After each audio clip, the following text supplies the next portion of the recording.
Gosh, this one is jam-packed with information, and I have no AC in this room, so I've just been slowly dying. Hey everybody, I'm in the depths of packing right now. It's actually been kind of stressful and horrible, but today I'm taking a break so that we can go over the City Services dev diary. Oh my gosh. Anyways, moving on. All right, it's the same format as usual. I'm going to read through the dev diary feature highlight, and then we're going to watch the video and then make comments on that. Brand new services join the many familiar city services, and while their basic functionality has remained the same, they have more nuanced and complex mechanics befitting a more realistic city building game. City services can also be restricted to districts. We saw that, I think, in the gameplay video, and we'll be taking a look at the city management options provided by districts and policies. Districts makes governing the city easier with more detailed information available, while policies can be assigned to the whole city as well as directly to the districts, allowing fine-tuning of the various areas to make life more enjoyable for the citizen or more profitable for the businesses. So here it says the basic gameplay of city service remains the same. You want to provide the citizens with various services that increase their quality of life, bring them happiness, and keep them safe. However, unlike in the previous game where you want to cover your city evenly with different service types, the road to the perfect city in Cities Skylines 2 lies in understanding the needs of the citizens and fulfilling them by providing suitable services, as well as other activities such as places to go shopping. You can, of course, place the various services throughout the city, but doing so can be costly and provides only minor additional benefits overall. And we'll find out later, especially in the video. I haven't read the feature highlight yet, but in the video, we can see that you can upgrade existing service stations, hospitals, police stations, whatever, so that they provide more services, or I think can service a larger area. I guess we'll get confirmation later on in this about that, but this was actually something I predicted. I don't know what it is about me and my predictions. We're gonna have to do like a full recap after all of the dev diaries are out on like all of my predictions previously and which ones came true and which ones didn't, because quite frankly, I am on a roll. I have no idea how I've been so on point for this. Like, I don't have insider information. There's no reason why I should be so accurate, but I am. That'll be kind of a fun video to do later on. All right, where city services directly increased land value in the previous game, Cities Skylines 2 takes a different approach. They only indirectly affect land value as they answer to the needs of citizens and companies in the city, which in turn increase their willingness to pay higher rent in the area, thus increasing their levels and the land value. Not all citizens have the same needs. Senior citizens have more free time and value places where they can spend that time. Families care about schools, and working age citizens seek residence in areas that have quick connections to workplaces. I'm really loving the individuality of citizens in Cities Skylines 2. Like, I really like the preferences and the personalities that we're getting. I feel like this is gonna be a much more living, breathing, unique city than Cities Skylines 1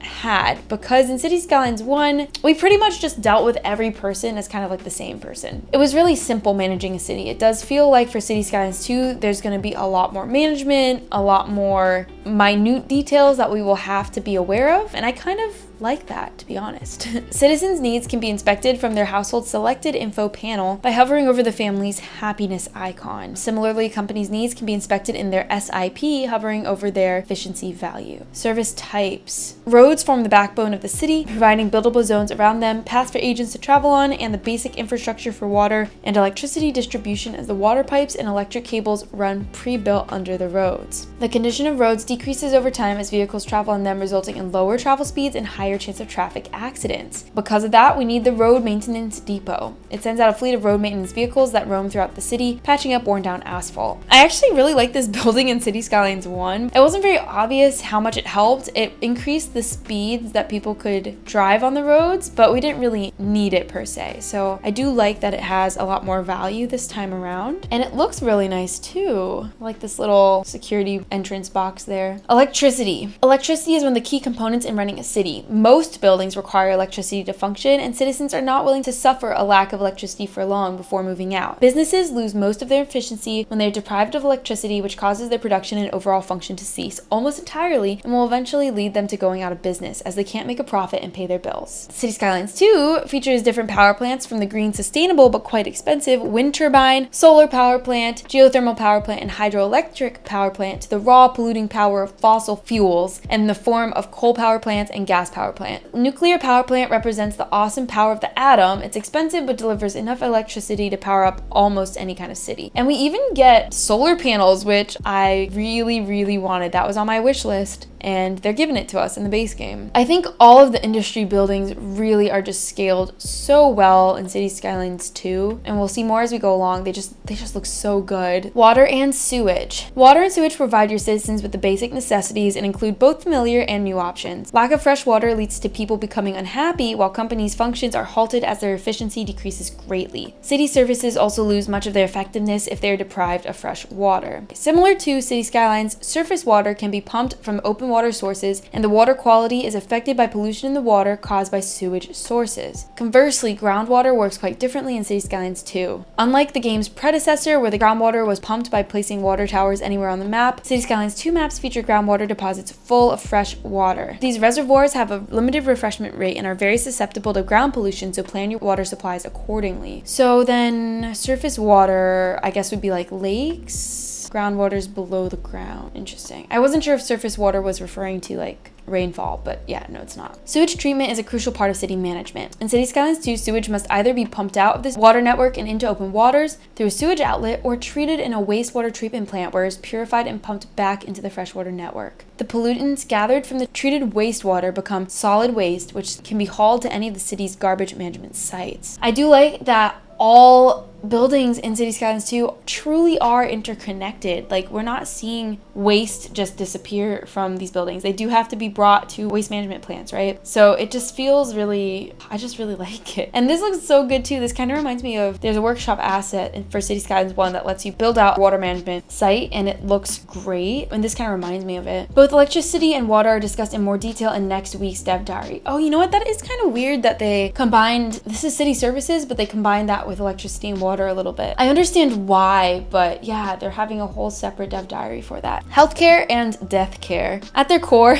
sorry, I almost said death care and that tripped me up. Anyways, at their core, both healthcare and death care are relatively straightforward services and function much like they do in the game's predecessor. Medical clinics and hospitals provide healthcare for the sick and ambulance transportation to those too sick or injured to travel to the medical facilities by themselves. Additionally, healthcare services provide citizens in the surrounding area with a passive health bonus, while ambulances will respond to traffic accidents, taking care of injured citizens and bringing them to a medical clinic or hospital for treatment. These buildings look amazing. Like, this looks like a real hospital. So does this. Oh, Health Research Institute. Okay, yeah, this really does look like one of those science-y sorts of buildings, and this looks like such a nice hospital, quite frankly. Death care prepares the deceased on their final journey, transporting them to cemeteries and crematoriums and hearses. Citizens can die of old age if their health decreases too much, if they're involved in a traffic accident, or if they're inside a building when it collapses due to being abandoned or affected by a natural disaster. This is actually a really big change for Cities Skylines. In the first game, we only really saw deaths, I guess, at old age. Maybe it happened when they were sick, but yeah, I mean, you'd have to be really doing bad in a city for that to happen. I'm glad now we are getting different types of accidents. So I do kind of like that realism. Also, looking at this cemetery, we do not know yet if you can build this out by just creating kind of like how we've seen now with farm plots, as well as we'll see in the video later, the, oh my God, what's it called? The landfill site. You can now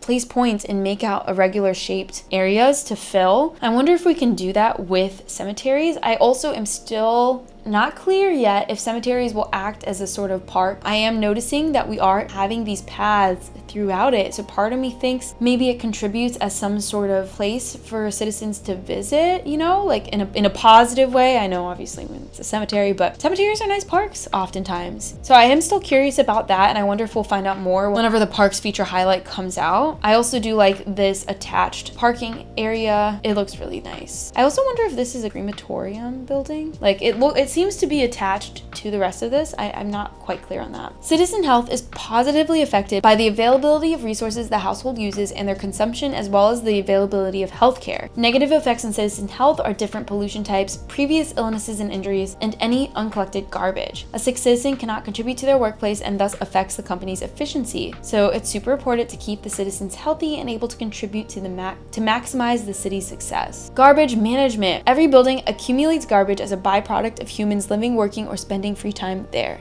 Various factors can contribute to garbage being accumulated, such as building and zone type, building level and size, as well as citizen education level. Higher level buildings generate less garbage, as do citizens with a higher education level. I still am not sure how much I agree with the choice here for higher education. I forget which video I talked about this in. I think it was 2 dev diaries ago, maybe 3. 2 to 3, I think. Whenever they announced that higher education level was going to impact things like garbage, I just don't know how much I believe that. I think it had to do with income. I think they mentioned it, higher education means higher income, which we know is not necessarily true. You could get a PhD and be making less than someone who only got a high school degree, depending on the profession, right? And you know, I mean, I'm saying unfortunately, not as in people that don't get degrees don't deserve to be paid well. They do. It's more just that, you know, there are so many jobs that people go through tons of education for and then don't get paid at all. And when I think about that, and then when I think about garbage, I feel like that should be more of a randomized factor, because I don't think education changes contribution to garbage, nor necessarily income. Although I do think the 1% produce much higher garbage than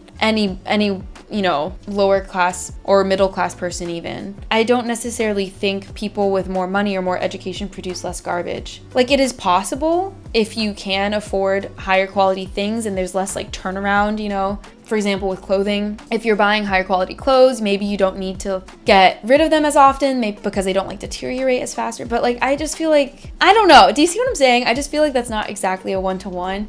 I know it's a game, so it's like they have to have some sort of metric. But I guess to me, a randomized aspect, or maybe if it was more dependent on other sorts of habits rather than education or income. Garbage is handled by building landfills and other garbage management buildings, which tend to pollute their surroundings, with the incineration plant pushing out a lot of air pollution as well, so they should be built further away from residential areas and preferably downwind to avoid the air pollution from affecting the city. The facilities send out garbage trucks that collect garbage from buildings and bring it back for processing. Landfills simply store and slowly process the garbage while the incineration plant burns it, turning waste into electricity. The recycling center separates the usable parts from the garbage and turns them into resources that can be used by manufacturing companies to produce goods and products. And looking at this, yeah, I was gonna say this looks like the recycling center, and the image description does say recycling centers on the left, landfill on the right, incineration plants process garbage faster. These are all manually zoned landfill areas, which is interesting. Education and research. Education is an important surface for a successful city. You can provide your citizens with education by building various schools that correspond to different age groups. Children always go to elementary school if one is available, while teens and adults have the freedom to choose whether to go to school or switch to working. Teens can go to high school, while adults have the option to either go to college or one of the universities available in the game. When choosing between school and work, citizens calculate which is financially more beneficial for them, to start working now in a lower position and earning money, or studying for a higher possible position, earning them more money. Some citizens also simply choose to study or work depending on their inherent interests. So we do get some inherent interests, you know, varying between citizens. That is so fascinating. I definitely feel like there is more potential with that for other things, like including garbage production, but maybe this will be more of a factor for other stuff down the line. We have so many more feature highlights, so I really don't know. This football field, this is football, right? This looks so good. Is this football? I'm gonna need a sports person to tell me. And this, it must be the European style building. These look really nice. They all look really nice. Citizens have 5 levels of education: uneducated, poorly educated, educated, well-educated, and highly educated. Every time a citizen graduates from school, their education increases by 1. Citizens can also fail to graduate, at which point they evaluate their options and either continue studying or get a job. Education levels are important when filling job positions in companies and city services, as most of them have a certain amount of job positions for the various education levels.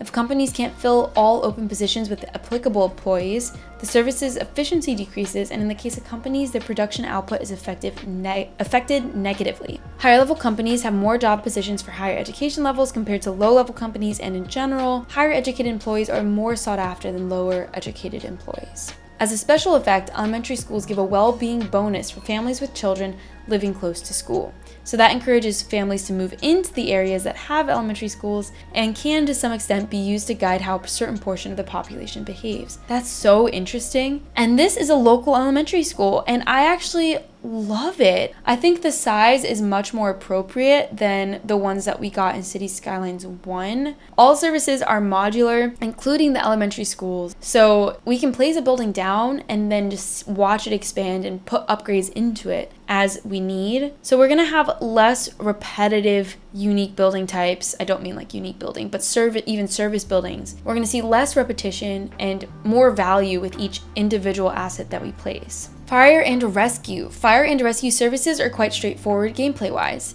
Having a firehouse or fire station present decreases fire hazards in the area. The fire department sends out fire engines to put out building fires, and as fires can spread quickly, it is important to sort out traffic jams so that in case of an emergency, the fire engines are not stuck behind traffic while trying to reach their destination. Looks so good. All of these things look amazing. Fire watch towers can be placed in the wilderness to keep watch on and lower the risk of forest fires and their surroundings. Forest fires can easily spread and light nearby buildings, so you will need the firefighting helicopter depot. This is one of the helicopters that we've seen in the preview videos. The firefighting helicopter depot will send out helicopter fleets which can put out both forest fires and building fires. Fire and rescue services also include disaster prevention and response. Fire engines rush to rescue citizens trapped in collapsed buildings, while the early disaster warning system detects natural disasters early and sends out notifications to citizens to take shelter. If the city has emergency shelters, citizens hurry there and wait out the disaster. So this looks like an emergency shelter here. This must be the early disaster warning system. That looks kind of cool. We did find out last week that natural disasters is coming with the base game, and it is a feature that you can toggle on and off per game save. So having these base features like weather, natural disasters, even green energy being part of the base game, it makes me feel like the DLC will be less important, and in a good way. I know a lot of people have complained like there's so much DLC, and I get it because it is a lot. It was a long time we played Cities Skylines 1, and if you take the cost of the entirety of all the DLC,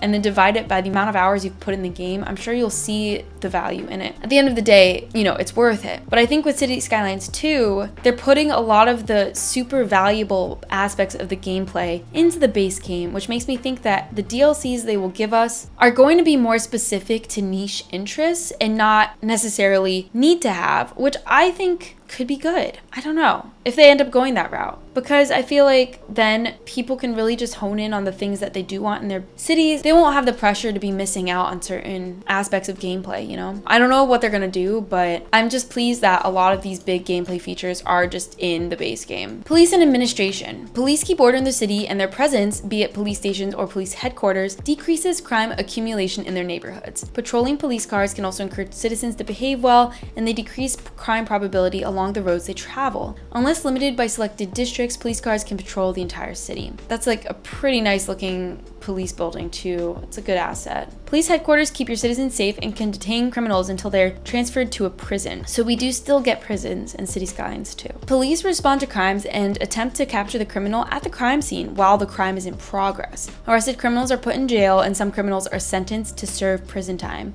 These prisoners are then transported either to a local prison or to an outside connection to serve their sentence if a local prison is not available. After serving their time, their criminal status is reset and they return to the city. Prisons function also as production facilities, producing resources used by manufacturing companies in the city.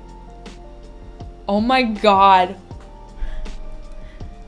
Oh my god. Okay, a lot of thoughts. The first thought is now prisons are pretty necessary for the city. In Cities Skylines 1, we would only really have to put down a prison, one, if we are evil, and two, if our capacity for holding criminals was overfilling. Like, we really didn't need to put one down unless we were over capacity. But now it looks like in order for the city to function, you do have to have a prison, because the factor of whether or not people are sent to prison is separate from just being arrested. So I think that is pretty unique. I do think the decision to really make it realistic by making prisoners work is, I don't know how I feel about that. It is just a game. It is just a game. So for a game, I guess I don't really care. But when I think about building my utopia in Cities Skylines 2, using like slave prison labor is not exactly something I want in my utopia. Granted, using police officers is also not something I want in my utopia, so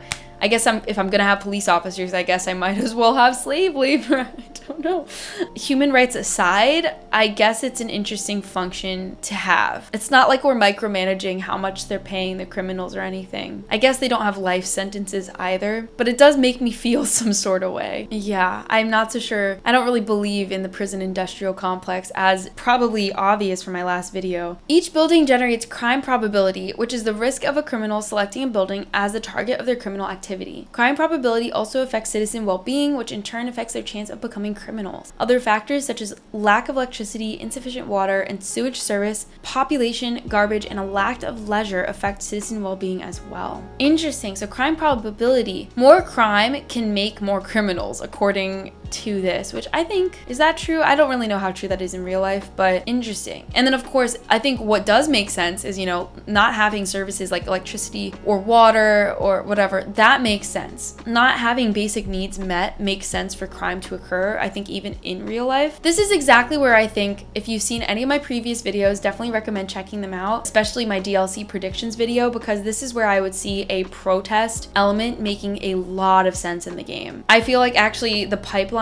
of having people become protesters first before just going straight to becoming criminals, because I feel like people often will try to get things to change, quote, the right way, right? Like no one wants to resort to things like stealing, right? Unless they have to. So I feel like, I don't know, I just feel like that would be a cool element to have in the game for sure. Administration also includes services such as welfare office, city hall, and central bank. The welfare office helps people down on their luck and boost their well-being if their happiness is below half. The city hall has citywide effects ranging from lowered loan interest rates and import costs to reduced crime rates and building leveling costs. The central bank also helps to reduce loans and boost companies' profits by lowering import costs while increasing export profits. I really love how City Hall has an actual function now. I like that we get banks in the base game.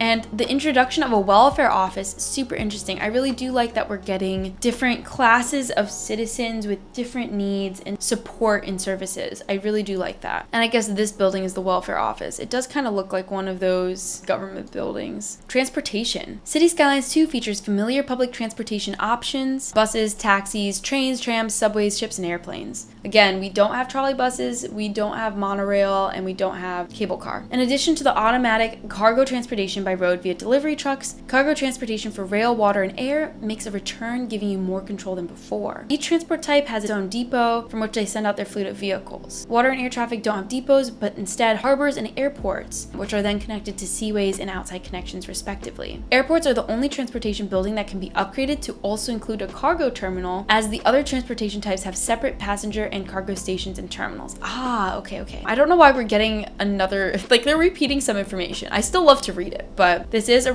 repeat of one of the previous dev diaries. Parks and recreation. Parks and recreation fill a different role in Cities Skylines 2 than in the previous game, where they affected land value quite directly. Placing a lot of them in the city was beneficial as they saturated the area, greatly increasing the land value. However, in Cities Skylines 2, parks, plazas, tourist attractions, and landmarks, or any other city service building, don't directly increase land value. Instead, they answer to the citizens' various needs, and if their needs are met, citizens find the area where they live appealing, and this increases land value as the citizens are willing to continue living there and paying higher rent. And as we see here, we've got some different types of parks and some tennis courts, I believe. And I guess these might be little single family homes. I am liking how these spaces are looking. I don't know how much control we have over them or what, but they look nice. Parks and recreation buildings offer citizens options where they can spend their free time fulfilling their leisure demands, which in turn positively affects their well-being. This need for leisure can be fulfilled in many ways, such as going shopping in a commercial area, enjoying entertainment and meals in places like restaurants, and visiting the various city parks, plazas, sports venues, tourist attractions, and landmarks. Weather and time of the year can have an effect on citizens' choices to fulfill their leisure demand. Amazing. Warm and sunny weather encourages them to spend time outdoors in parks, while rainy and cold weather makes them choose indoor activities such as shopping instead.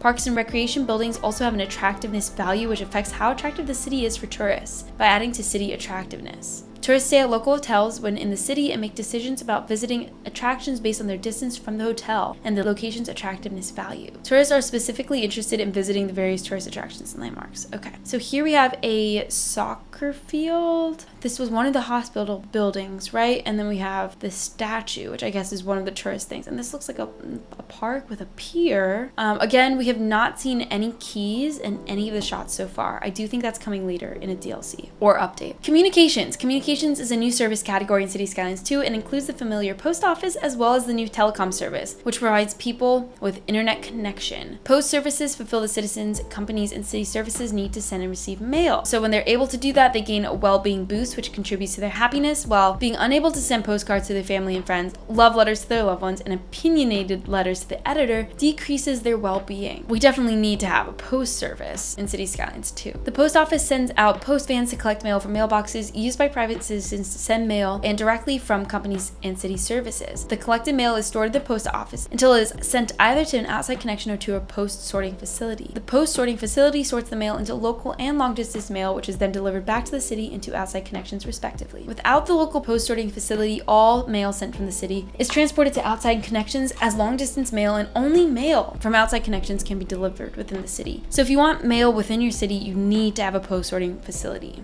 Telecommunications is all about providing citizens and companies with a high-speed internet connection. So everyone uses a portion of the available network bandwidth, 1 gigabyte per second, and each telecom building has a bandwidth capacity and range describing how many citizens it can service and how far the service reaches. So good coverage increases the citizen well-being, which provides them with recreation fulfilling their leisure demand. And so the amount of well-being they gain depends on the strength of the network signal, which is always strongest near the source of the signal and decreases as you get further away. Commercial companies benefit because they increase their sales as citizens are able to shop online, while industrial companies get better deals from resource providers as they're able to communicate better and have a wider reach, resulting in lower material costs, which in turn increases the company's profit margin. This is so fascinating how many layers there are in Cities Skylines 2. So this is a server farm on the left and a telecom tower on the right.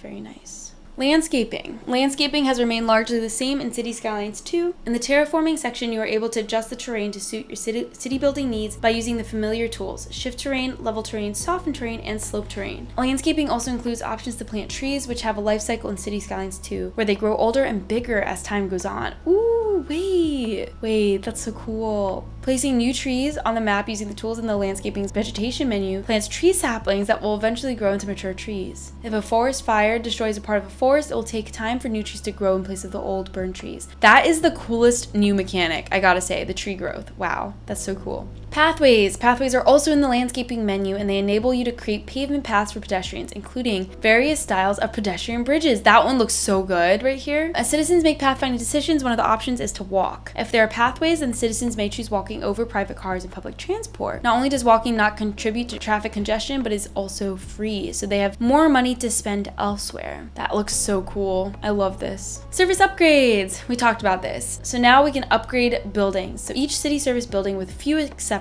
is upgradable, extending its operations to service more citizens and answering differing needs of the citizens. Upgrades can add new functionality or expand the existing functionalities of a service building. So for example, you can place an ambulance depot or an extension wing to the medical clinic to add more ambulances and patient capacity. You can add an extension wing to an elementary school to increase the student capacity, while placing a children's clinic or playground improves student health and well-being respectively, both adding new effects to the elementary school. A power plant can have new turbines built, increasing electricity output, an exhaust filter added to decrease the amount of air pollution created by the power plant, or additional storage space for storing fuel. Upgrades come in many forms and improve service buildings in many different ways. Upgrades cost money, and in most cases, the upgrades also add to the building's upkeep cost. So it's not always beneficial to build all upgrades for a building, but instead to consider the needs of the city and the citizens. Is the exhaust filter necessary for that power plant, which is already downwind from the city, and the air pollution spreads away from the residential areas? Maybe not. But if the power plant is located near the city center and was built in the early days of the city, the exhaust filter might be exactly what the plant needs. it can continue to operate closer to the city without causing too much harm with its air pollution. If the school is already full of students but more eligible citizens are in the city, is it better to upgrade the school with additional student capacity or build an entirely new school in another part of the city? It depends on where the students are located, as providing them with nearby facilities cuts travel time and contributes less to traffic congestion. So there's 3 types of service upgrades: operational, extensions, and sub-buildings. Operational upgrades add functional and statistical changes to the building without changing its looks. So that can be bandwidth increases for the radio mast, exhaust filters installed in a coal power plant, or dispatch center built inside the taxi depot. Extensions are visible upgrades connected directly to the main building, increasing the building's capacity for vehicles, output, range, or the number of citizens being serviced. Wings for medical facilities and schools. Garages for various services, increasing the size of their service fleet. Additional turbines for power plants, increasing their electricity output and fuel consumption. Extensions have a fixed position on the building lot and fit inside the existing lot size. Sub-buildings are separate buildings attached to the service building's existing lot. They can increase, for example, the fuel capacity of a power plant or add new functionality to a building, such as the aforementioned children's clinic and playground upgrades for the elementary school. Sub-buildings naturally require additional space to be built, so it is important to take that into consideration in the placement of the service building and make sure that there's enough free space around them for those potential sub-buildings added in the future.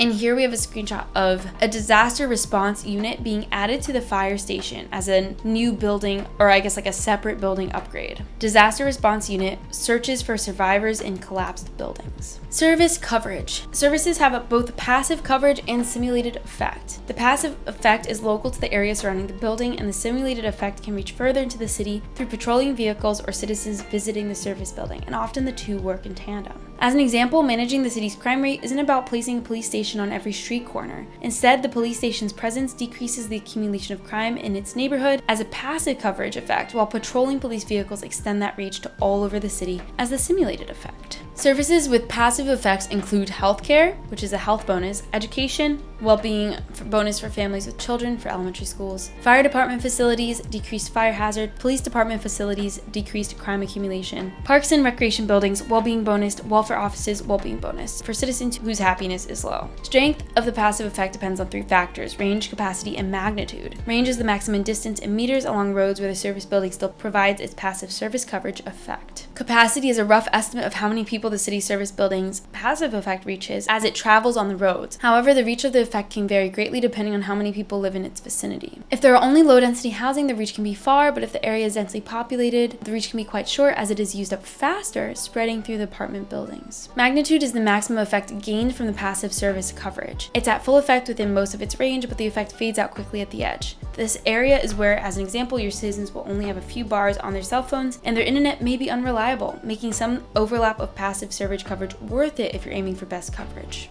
In Cities Skylines 2, one of the most important effects of both business and city services is their efficiency value, which represents how well the building performs its function. In the case of city services, efficiency affects the building's capacity, processing speed, or output depending on whichever value or values are the most relevant for the city service, and it may also have an effect on the range of passive service coverage effects and citywide effects of certain service buildings. Below are the functions affected by efficiency for each service type: roads, number of available road maintenance vehicles; electricity output level; water and sewage, water output level, sewage processing speed; healthcare and death care, treatment bonus, processing speed of the deceased, number of available ambulances and hearses; garbage management, garbage processing speed, number of available garbage trucks; education and research, graduation bonus; fire and rescue, number of available fire engines; police and administration, number of available police cars; transportation, number of available transportation vehicles; parks and recreation, attractiveness value, number of available park maintenance vehicles; and communication, number of available post vehicles, network range, and capacity. Calculating efficiency. Many factors contribute to a building's efficiency. Some are essential for the building to even work, while others are important, but lacking some doesn't entirely halt the building's functionality. Water and electricity are the basic needs for a building to function, and lacking either of them incurs a large efficiency penalty, while lacking both leads to the building becoming inoperative. Employees are an important factor when it comes to building efficiency, as having the right amount of employees who are happy, healthy, and have the right education levels ensures that the buildings function as smoothly as possible. Employee happiness gives a boost to efficiency, while unhappy employees incurs a penalty. If employees become sick, they can't contribute to the workplace workplace efficiency, which incurs a penalty as well. And the inability to find employees who are suitably educated will also have a negative impact on the building's efficiency. As a reminder, highly educated employees are able to fill job positions requiring lower education levels, but it is impossible for a lower educated employee to fill a higher education level position. And so here we see that hospitals can be upgraded with medical helicopters, trauma centers, and special ward. And this one has a helicopter preparing to land, or maybe it just took off. Some service buildings, such as many power plants, use fuel or other resources to function. As an example, if a power plant doesn't have access to fuel for any reason, its efficiency decreases greatly. In the case of power plants, the resource can also be immaterial, such as wind or sun. A wind turbine loses most of its efficiency if there is not enough wind available for it to produce electricity. And similarly, during nighttime, the solar power plant does not produce electricity and instead relies on built-in batteries to keep the lights on in the city. Medical facilities are another example of a service dependent on a resource as they use pharmaceuticals, a type of produced goods, while treating patients. If the building runs out of this resource, its efficiency decreases, and as a result, the treatment bonus added to the citizens' recovery decreases. Lastly, the city service budget can be used to affect the efficiency of all buildings within a service category. Perhaps your city is still small and it doesn't require the full force of the service to function, in which case lowering the budget can be useful as it lowers the efficiency, decreases the upkeep costs, and cuts down the service vehicle use or other functionality. Or maybe your city is growing rapidly, but you are not ready to invest in additional service buildings just yet. In that case, increasing the budget will increase the efficiency of the service buildings, allowing them to service more citizens. This is kind of the same as Cities Skylines 1, as far as I understand. Service fees. So this is pretty self-explanatory, so I'm not going to read the paragraph, but as you can see, this is like how it was in Cities Skylines 1. We can adjust the budget as well as the fee. Electricity and water fees are paid by citizens and companies alike, and the fees can be adjusted in the economy panel. Lowering the fees increases citizen happiness and company profitability, but also increases the usage of water and electricity. Increasing the fee decreases their happiness, but decreases the usage of water and electricity. So you can use these fees to encourage citizens to conserve electricity and decrease the demand. Citizens also pay a fee for healthcare services when they visit medical facilities to get treatment, while garbage fees are paid when garbage trucks collect garbage from household and companies. They also pay for education, with each school type having its own service fee, the cheapest being the elementary school and the most expensive being the university.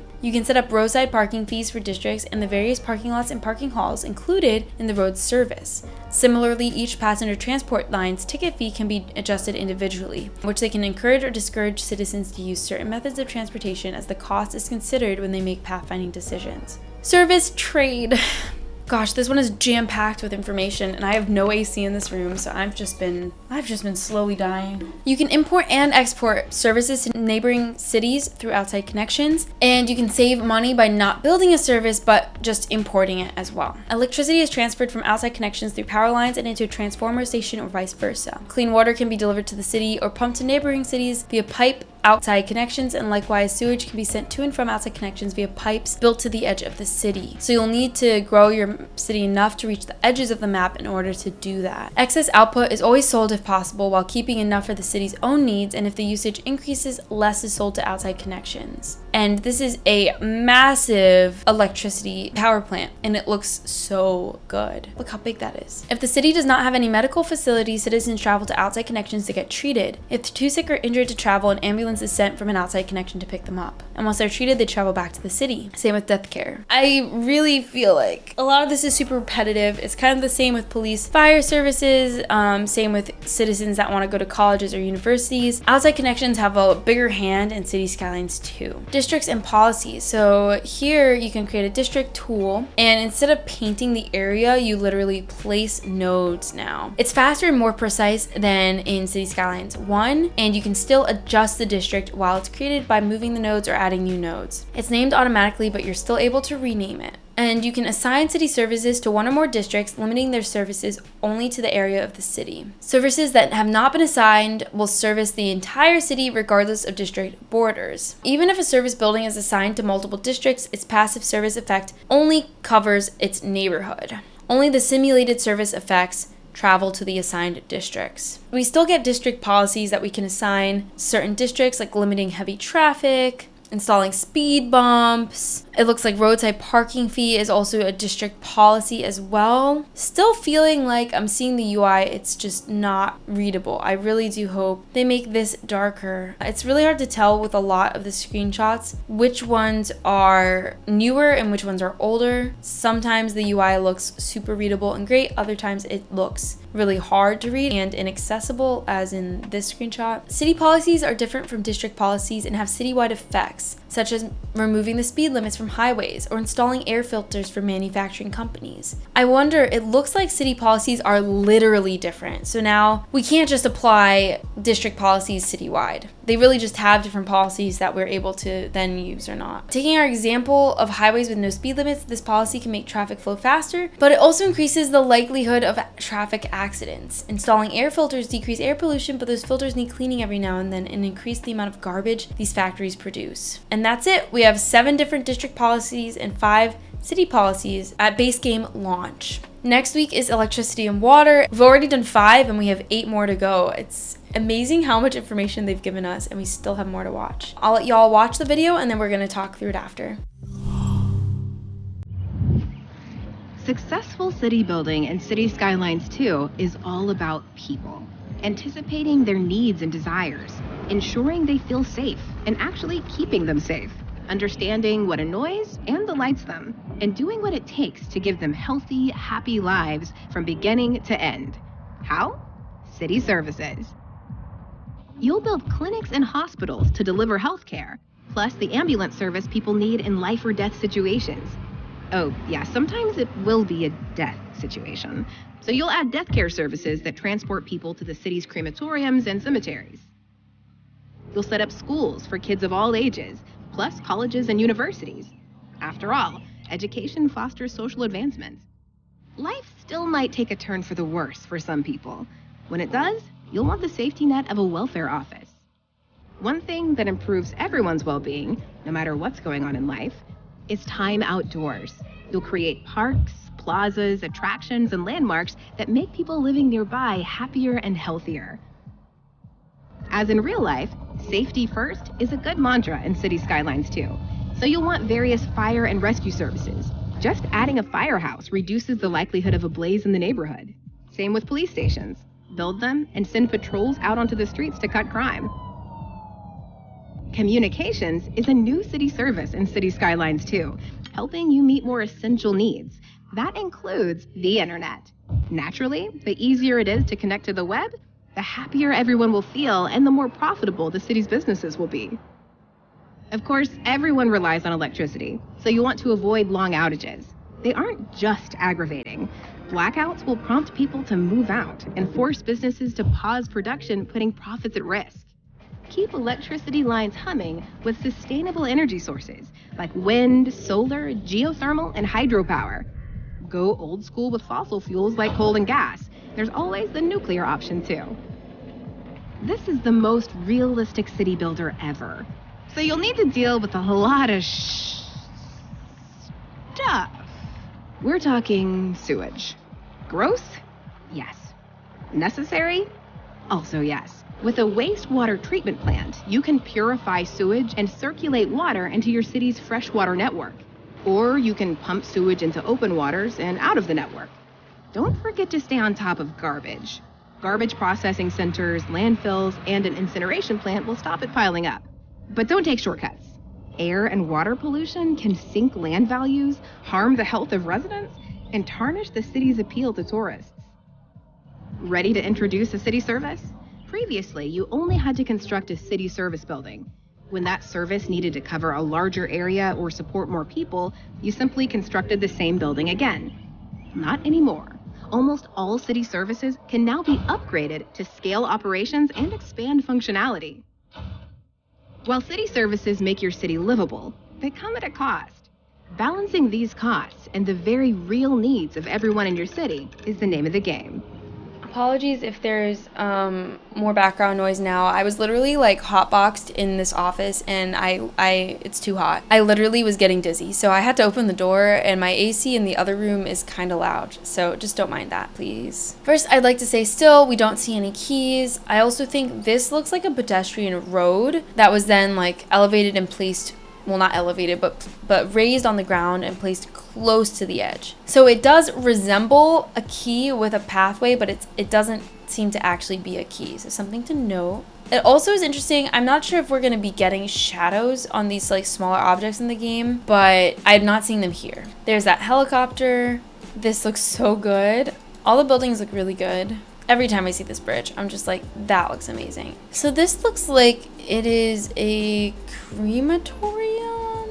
I'm not actually sure. This looks like a crematorium, and I guess this is a cemetery building. That's the cemetery. This is the cemetery. Wait a minute. This is the crematorium. Crematorium, cemetery. Yeah, I am still curious. Are we going to be able to define the area in which these all spawn? How is that going to work? This is the elementary school, which looks great. I will say with all these menus, and I have kind of mentioned this before, there's lots of colors going on, and I don't know how easy these are going to be differentiable with color blindness. I know for some of them we can turn them on or off, but this doesn't seem very easy to read, even as someone who isn't colorblind.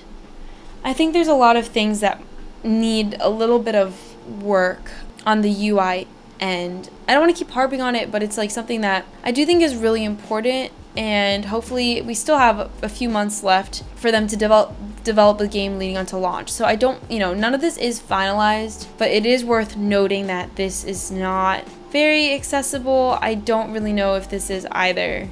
And we'll see later on in this video, the menus just the color overlays get more and more chaotic. Yeah, so this is the welfare building, which looks really good. And this gives the illusion of some sort of like key area, but it's not. And we can see, again, some of the the docks on this edge over here. Or the fishing piers on the edge. This looks like a dog park, super cute. And here when placing the parks, it's so hard to tell if these are going to be upgradable or not. Basketball, football, and soccer. So I guess these are courts versus fields, tourist spots. I'm not sure. Maybe this is statues, archways, notable buildings is my guess. Parks versus parks. I don't know what the difference between these two symbols are. We've got a tree and a bench, and then we've got lots of trees and a bench. Maybe little park and big park. I really don't know. Statue. With telecom, I was curious if this is only going to be internet or if this is also going to talk about like media like television or not. They've only mentioned internet, so I'm not sure. This is where I'm saying it's starting to get like a lot of colors going on. We have different map legends here, like power plants, transformers, batteries. And then we have low voltage electric cables, which are under the road, high voltage power lines, which I guess we don't see. And then it's just a little confusing what all the colors here mean too. See what I'm saying? And I know we can turn them on and off. I think that's going to be the most helpful. It's just disabling a bunch of them and only looking at one at a time. But there's just a lot going on. Love the solar panel, solar farms. This looks great too. So does this. They all look really, really, really good. The wastewater is interesting. I wonder if there is a way to fully clean the water before it gets pumped back out. If the water treatment plants will do 100% or if there's still going to be some pollution or not. This is probably the coolest feature, is just with the garbage site, landfill sites. We're now able to build out the zone, and it tells us the storage capacity. So if you put this in a prime location where you're just like, you know what, I just want to have it be able to be fully filled out all the way, you can. The node tool definitely seems to be one of the best new features in Cities Skylines 2, I think. It looks really nice. I will say that if we think about accessibility, it does feel like they did a better job making the service view not as bright, which I appreciate, and I like too that there's like this dark view too. I don't know, that's kind of cool. I wonder why they picked green for pollution. That doesn't really matter, but I'm just wondering why. I love the look of these buildings.